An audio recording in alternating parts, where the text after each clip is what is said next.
Hello and welcome to Crystal-Clair Divination.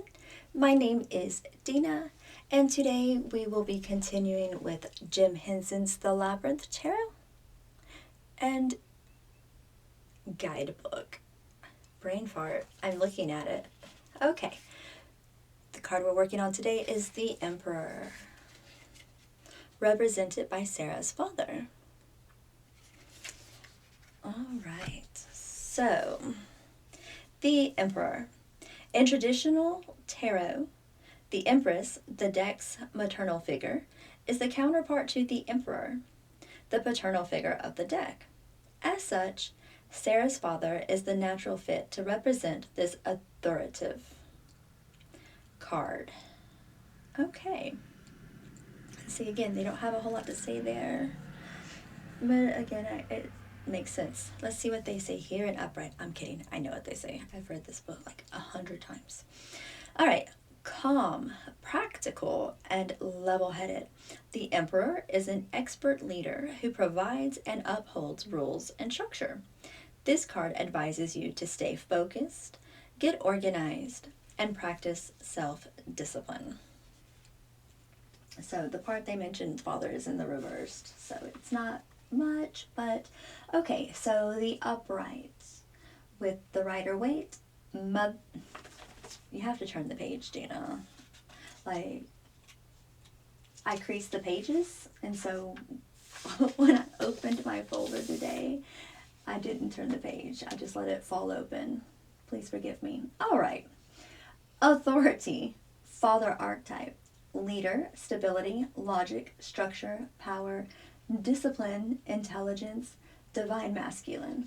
And I wrote it down so I can try to minimize, because it'll take me 20 minutes to explain to you that it's the father archetype or represents discipline, right? It's so much easier just to read it from the list to try and minimize this uncontrollable urge I have to rant and ramble. All right, so reversed. When the Emperor is reversed, it suggests you may be avoiding responsibilities.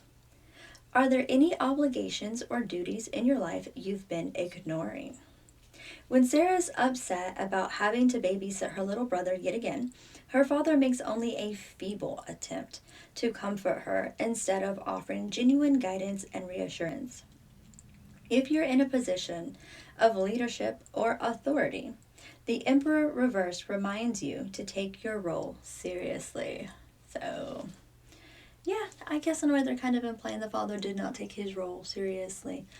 But, it kind of reminds me of in real life where people feel stuck, right? They feel torn between being there for their children and being there for their spouse, right? Because unfortunately a good large number of relationships, right, end. And so there's always someone, well, not always, but there's someone new, right, like divorce and remarried. And when there are children involved, for some people it can be really difficult to find that balance. They want to make sure that the children feel loved and heard and appreciated, and they know that the way they feel matters, right? And at the same time, they want to make sure that the new spouse feels the same way, but also respect it, because for some reason, new spouses always think that they are supposed to come before the children, and they're supposed to be held in higher regard than the children. And so when parents take the time to listen to their children and take the time to sit still and let the child be heard and then walk them through what's happening and help them find some sort of resolution, for some reason the new spouse, the new parent, feels like they're being neglected. For myself, that's a bit of a red flag. If your new spouse does not have what it takes to put their own feelings and their own insecurities aside long enough to make sure that their child is getting what they need, to me that is someone you don't need in your life. And if you are that person, I apologize, but that's just the way I feel about it. There should be some give and take. But then again, there are some people who spoil their children, right? And they go too far. They go way too far, and the spouse really is being neglected. The spouse really is being disrespected, and the children are not being taught that the new parents' feelings and values matter. And in some cases, that turns into something very toxic, right? Where the children think that they can run over the new parent. It just causes for a very toxic and unbalanced family dynamic, right? So it can be difficult. It can be difficult. And so definitely pay attention to where these particular cards fall in your reading, and whether they're upright or reversed, because it can be really difficult to see and accept that. I don't want to say that we're failing as parents, right?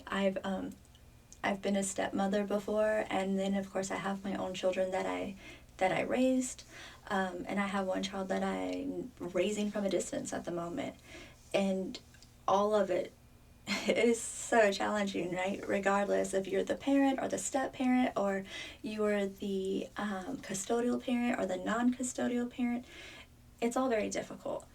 And being the new, right? Being the new person in the family is difficult. Being the one to welcome a new parent into the family is also very difficult. So there's no quick and easy fixes. There's no one way to look at it. There's no one right answer. So, I'm kind of being judgy about the way that they're representing the emperor and empress here, that they're only, I don't know, I'm going to leave it there because it is beautifully done, beautifully written, and it makes perfectly good sense. But I don't know, maybe I have some unresolved issues in my own experiences related to these things. Right, time to call my therapist, get another reading, do some more praying and meditating, right? I probably don't need any more self-help books. Oh, goodness. Okay, so the Hierophant is next. This is another one that I used to get all the time. And after this video, I'll probably get it again. But anyway, that is where we will be next time. So, as usual, if you have anything you would like to share or ask, please leave it in the comment section below. Or if you're more comfortable, you can always reach out to me through email at Crystal-Clair at gmail.com, crystalclairdivination at gmail.com. And as always, thank you for being here, and until we meet again and beyond, please have a blessed and beautiful day.